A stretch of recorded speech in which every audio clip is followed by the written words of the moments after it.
Welcome to Paila. I'm your host Eliza, joined by our cameraman Sriram and the entire Paila crew.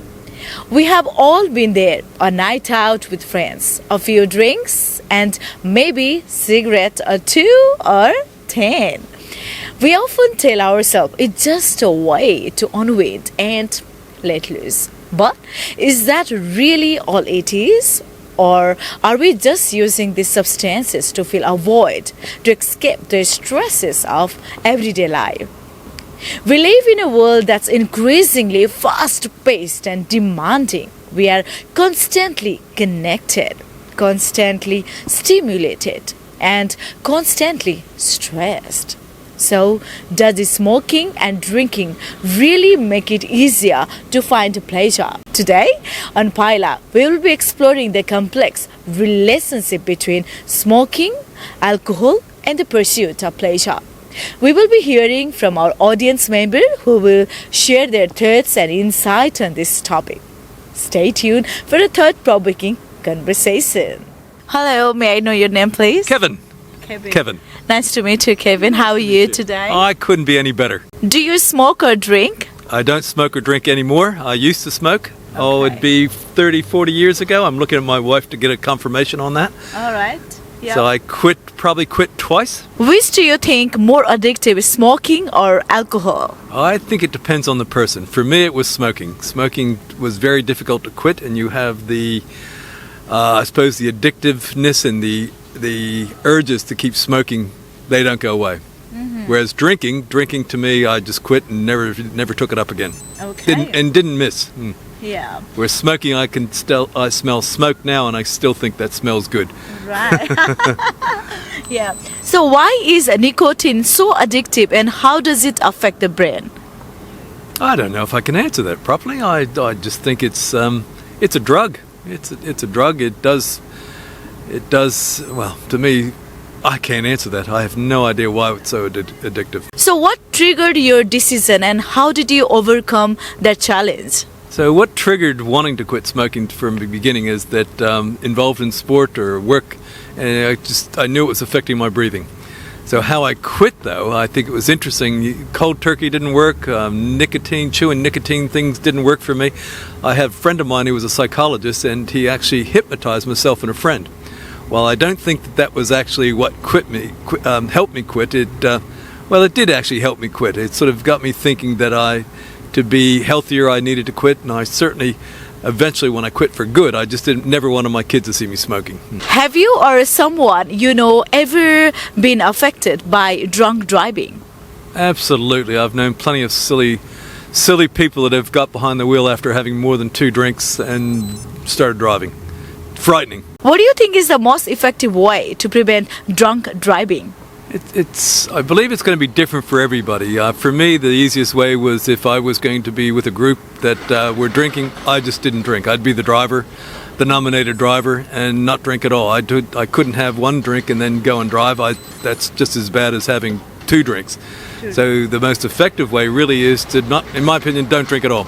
How do you think we can raise awareness about the danger of drunk driving? Publicity, marketing, get on TV, get people sort of advertising the bad effects of drunk and how dangerous it is, and maybe some horror shock videos that you put on TV where some nasty accidents. Yeah. So many head-on accidents, or where people are affected by alcohol or drugs have been caused. They're just distracted, and because they've been drinking, their reflexes are just shocked, diminished. What do you think is the most important message to convey to young people about drunk driving? I think the most important thing is think about yourself, but think about your mates and your family. If you're involved in an accident, you're going to feel bad, but your family are going to miss you more. If you don't die in an accident, you could be seriously injured. You could wind up in a wheelchair. Think about yourself and just think about your mates. Has anyone, ever tried to quit smoking or drinking? What triggered their decision, and what strategy helped them overcome the challenges? Yeah, so one of my best friends actually quit smoking about last year. Yeah. And she just wanted to be a bit more healthy. She started getting into running, and she was finding it was holding her back from hiking and things like that. Yeah. So she quit by using the nicotine gum and also using the patch. Yeah. And she hasn't smoked since. So that's been over a year now, and she was a regular smoker. Oh. And she still hangs out with people that do smoke, and it doesn't bother her anymore. But she found that strategy to be quite helpful for her. Do you think drunk driving is a serious problem in our society? I would say yes, because it also impacts a lot of other people on the road, and I don't think that people take it as seriously as they should. Yep. They might have a few drinks out, and they might not realize they're over the limit. And I do have friends that have bought like their own personal breathalyzer to make sure. So I think that's a really good strategy to make sure you're not over, even if you've just had like 2 pints and you're like, oh, I'm probably all right. Yeah. Just to stay safe, so other people on the road can also be safe too. How do you handle the situation where you have been drinking and need to get home? I'm pretty lucky. I live in town, so I can Yeah. walk a lot of places. Yeah. But in bigger cities, I always make sure that there's public transit at the right times, or Uber or taxi, and that's been fine. It was a bit more of an issue when I was younger. I lived in a small town in Canada, and there were no taxis and no buses. Yeah. So that was always a little bit trickier. Someone would have to be the sober driver. Whereas now, being in Hobart, everything's pretty close. It's easier to get around. How do you think we can raise awareness about the danger of drunk driving? I think having people come into schools and talk to teenagers that are just about to get their learners or Yeah. their Ps, because they're probably the most at risk at not understanding how dangerous it can be, and they're also probably starting to dabble in drinking and trying to get to parties and such. So I think that showing them in classrooms and talking about it, maybe having people come in that have been in accidents before, Yep. who are about their age, would really help with those youth in high school and college, to raise awareness, because a lot of adults are aware. Yep. I think it's the youth coming in that are just getting their driver's licenses. Should smoking be banned in all outdoor public spaces? In my opinion, I would say no, because I think it's people's choice whether they smoke or not, even if it's not impacting other people. I understand it not being in food areas. That makes Yep. sense. And near like families. But if somebody's in an outdoor public space and there's lots of space around them, I don't see the issue, as long as they're not throwing their cigarette butts on the ground. What's the most creative way you have seen someone quit smoking? Well, I'm not a smoker myself, but watching my husband try very hard to quit and using lots of methods. Hypnotism worked to some degree, but I'm pretty sure you use nicotine patches as well. But I tell you what, living with someone that's trying to quit is challenging because they get very cranky. So why is nicotine is so addictive, and how does it affect the brain, do you think? I'm pretty sure it's a chemical reaction in your body. It's a chemical reliance on a drug. And when you don't have that drug, the changes happen in your brain to Yep. tell you that, hang on, you're missing something, you need that nicotine to keep going. So it's a physical dependence for your body. What do you think is the most important message to convey to young people about drunk driving? I think that young people are a little reckless, and they don't think of the consequences, and they don't think that anything bad is going to happen to them. It's like, I'm invincible. But if you're drunk and you're driving and you have an accident, how are you going to feel for the rest of your life if your friend sitting beside you gets killed and you don't? You have to live with that for the rest of your life. You are responsible for that person losing their life. What could be worse is they could hit a child. You could be responsible for killing a child. And I think they need to think about the consequences of what happens if something goes wrong. Do you think smoking should be allowed in movies and TV shows? Yes. Yes. Yes. Why do you think so? Because it shows what people are naturally doing. You know, if you're watching a movie or a TV show, you want to see how people normally behave, and some people normally smoke. So Yeah. why not show it? Do you smoke or drink? I do not smoke, but I do drink. What do you think is the most effective way to prevent drunk driving? Education. Making sure people understand the effect that alcohol can have on their reactions when they're driving, Yep. and also to explain to them the effect it can have and how devastating it can be for people, somebody involved in a drunk driving crash. What do you think is the most important message to convey to young people about drunk driving? Do not drive if you've been drinking alcohol, because it can affect your life and the lives of your family and others if you get involved in a crash, or indeed if you're caught drunk driving. What do you think is the most effective way to prevent drunk driving? Don't drink too much and call someone you know for a drive back home, or call a taxi or something. What's the craziest thing you have ever done after having one too many drinks? Falling down a staircase from third floor or something. I think that's the greatest. What do you think is the most important message to convey to young people about drunk driving? Think of the consequences that you can occur on other people, not really yourself, because you can take control of that. But what about other people you can harm in that way? Do you smoke or drink? I occasionally do, yes. Which do you think is more addictive, smoking or alcohol?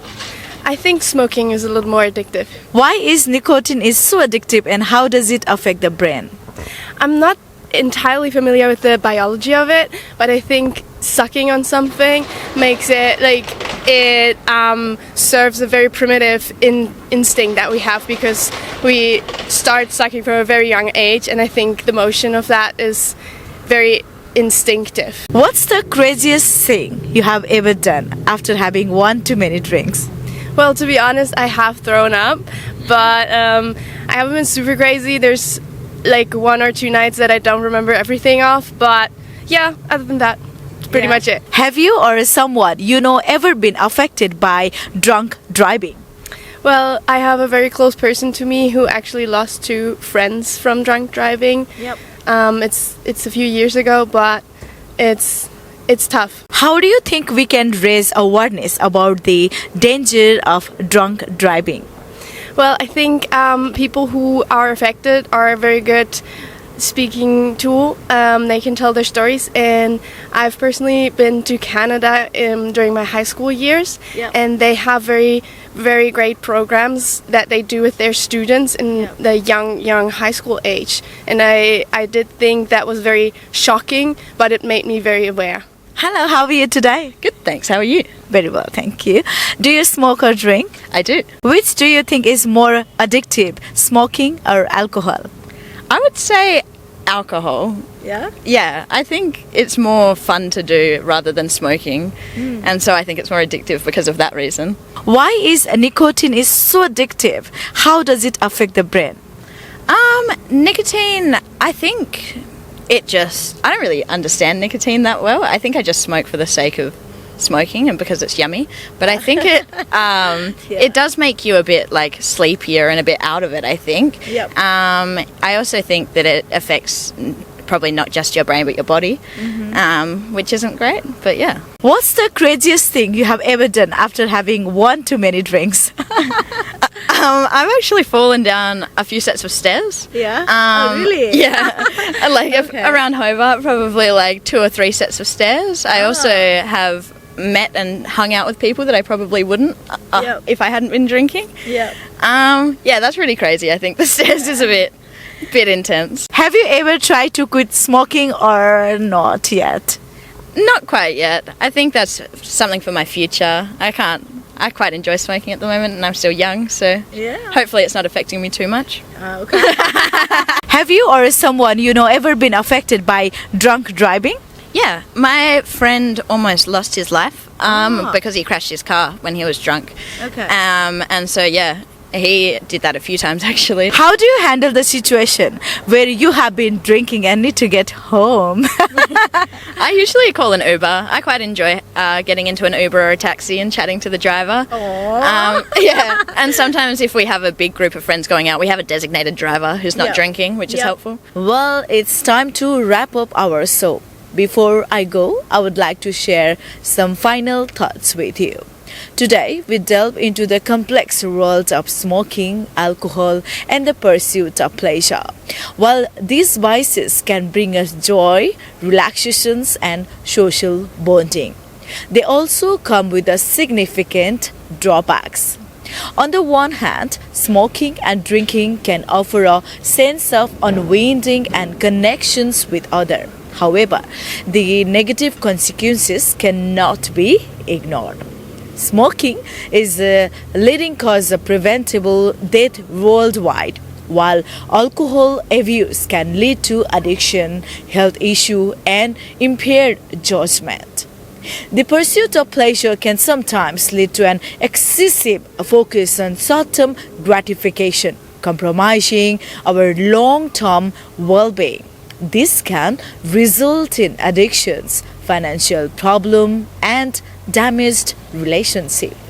So despite these risks, moderations and responsible behavior can mitigate many negative effects. For instance, moderate drinking has been linked to certain health benefits such as reduced risks of heart disease. Ultimately, navigating the world of the smoking, alcohol, and pleasure require awareness, moderations, and commitment to responsible behavior.